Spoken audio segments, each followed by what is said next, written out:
Let me ask you something. What if the most important contract LeBron James signs this summer isn't his player contract? Stay with me. LeBron James has left the Los Angeles Lakers after 8 seasons, 1 championship, and 479 games in purple and gold. He's a free agent at 41 years old, and right now, as of this recording, he hasn't decided where he's going. The Warriors are the betting favorites. Cleveland is the sentimental favorite. Miami is the nostalgic option. And New York? New York is being treated as a long shot. At least, that's what the betting markets want you to think. Here's why the conventional analysis says the Knicks can't happen. The NBA salary cap for 2026 to 27 sits at $164.9 million. The Knicks, fresh off their first championship in 53 years, are already bumping against something called the second apron. That's a hard ceiling at $221.7 million in total salary commitments. Cross it, and you lose your mid-level exception. Cross it, and your trade flexibility evaporates. Cross it, and you're locked out of roster-building tools for years. Knicks owner James Dolan, 4 days after the championship parade, went on WFAN radio and said publicly, "We are not going above the second apron." Most analysts heard that and said, "There's no room for LeBron."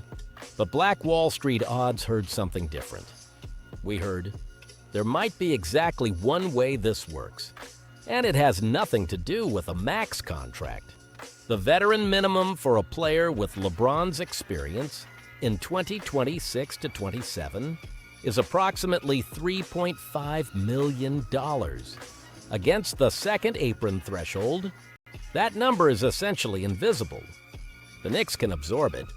And LeBron James, the man with a lifetime Nike deal reportedly worth over $1 billion, does not need $3.5 million to survive.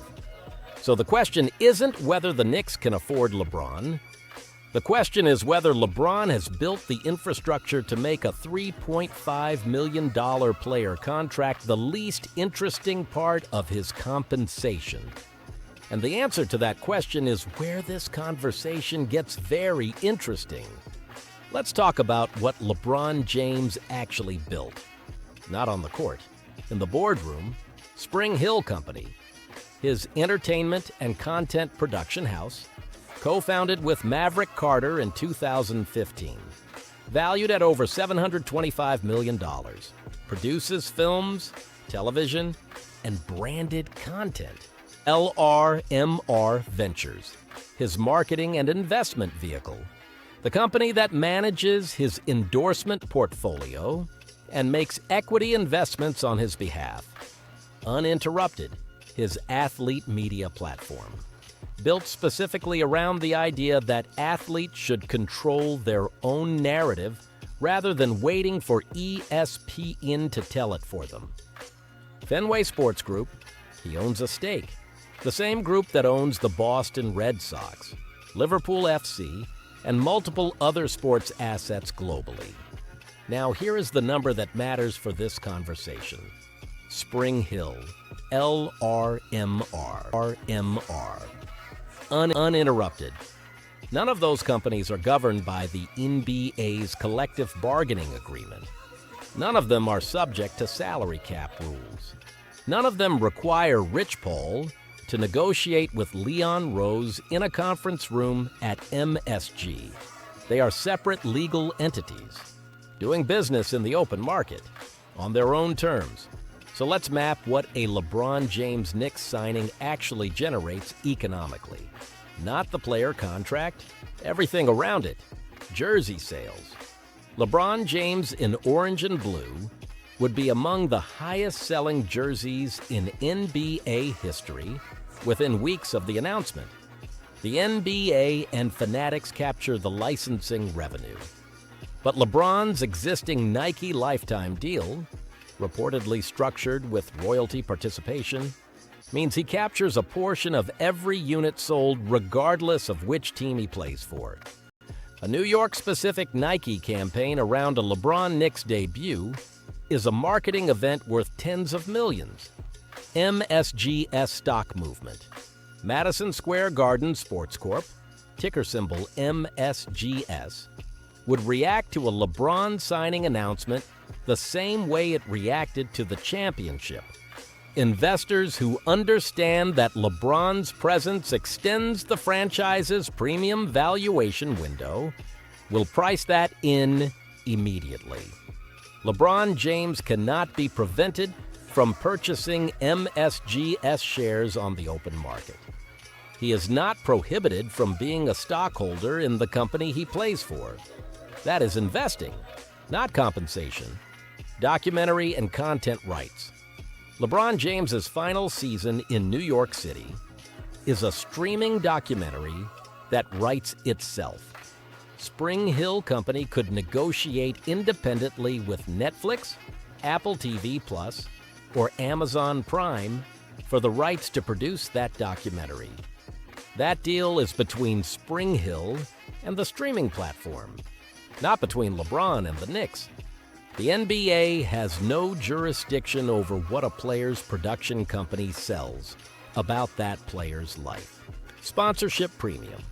Every corporate sponsor with courtside presence at MSG pays more for that visibility when LeBron James is walking past them every home game. That premium flows to MSG's sponsorship revenue.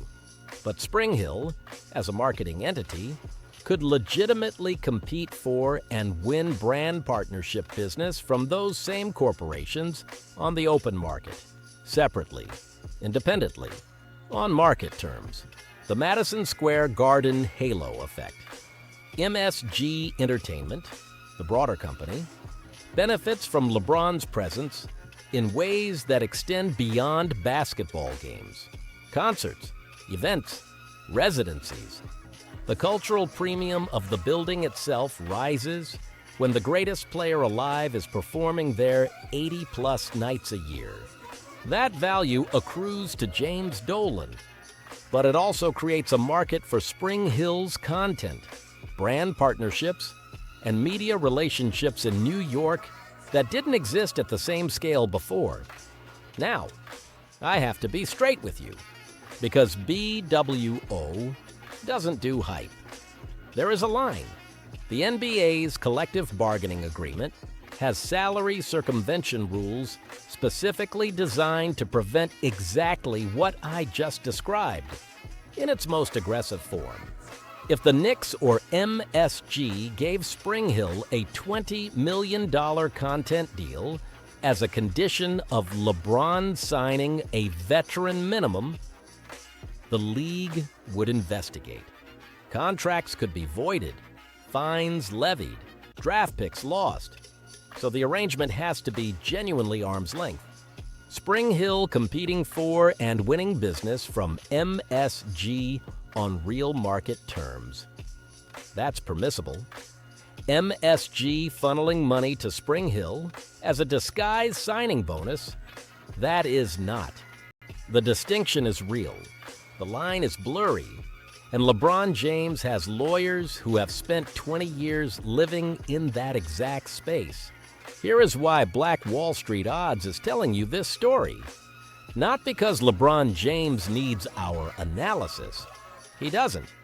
But because the architecture he built, Spring Hill, LRMR, uninterrupted, equity stakes, content rights, royalty structures, that architecture is the answer to a question every black creative and athlete should be asking right now. How do I capture the value my presence generates beyond what the contract says? Herbie Hancock bought the Cobra and held it for 60 years. The car was the asset. The $6,000 was just the entry point. Prince fought Warner Brothers not for the music, but for the masters, because the masters were the infrastructure. The songs were just the product. Wu-Tang built a collective ownership model that made the brand worth $50 to $100 million, before any individual album deal mattered. Ice Cube took the big three public, so the community that built the audience could own a piece of the upside. LeBron James built Spring Hill so that the cultural value of being LeBron James in New York City doesn't only show up in James Dolan's quarterly earnings. The player contract is the minimum viable participation in your own value creation. The business infrastructure around it is where the wealth actually compounds. That is not a basketball insight. That is the BWO thesis, applied to the greatest athlete alive, in the greatest city in the world. So let's be honest about the actual probability. DraftKings currently has the Warriors as heavy favorites at minus 275. Cleveland sits at plus 150 as the strong second choice. Miami comes in at plus 1,000. San Antonio at plus 2,000. And then, right there in the third row, the New York Knicks at plus 3,000. Same odds as a return to the Lakers. Same odds as Detroit. The market sees New York as a long shot. But betting markets measure probability. They don't measure business architecture. LeBron has instructed Rich Paul to speak to every team with interest.